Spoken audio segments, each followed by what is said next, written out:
আসসালামু আলাইকুম রহমতুল্লাহি ওবরাকাতু। আলহামদুলিল্লাহ রবিল আলমিন ওসলাত আসসালামু আলা সঈদুল মুরসালিন ও আলা আলিহি ওসহাবি আজমাইন। কাছে কিংবা দূরে, দেশে কিংবা প্রবাসে যারা অবস্থান করছেন সকলকেই শুভেচ্ছা জানিয়ে শুরু করছি হাদিসের আলোকে জীবন করি আজকের পর্ব 15।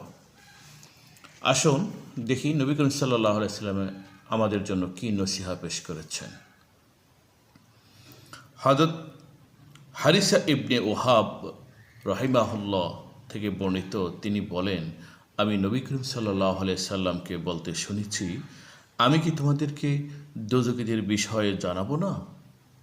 তারা হলো প্রত্যেক অহংকারী, সীমালঙ্ঘনকারী, অবিনয়ী ও অদত্ত লোক।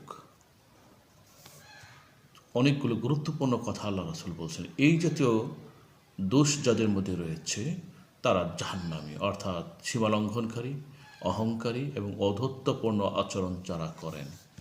এদের ব্যাপারে সঙ্গে আল্লাহ তাআলা বলছেন সূরা লোকমানের মধ্যে, যারা সীমালঙ্ঘনকারী তাদেরকে আল্লাহ পছন্দ করেন না এবং এই জমিনও তাদেরকে পছন্দ করে না। আসুন আল্লাহ রাসূলের এই হাদিসটি আমরা সবাই মেনে চলি, অহংকার না করি, সীমালঙ্ঘন না করি এবং অধত্বপূর্ণ আচরণ কারোর সাথে না করি।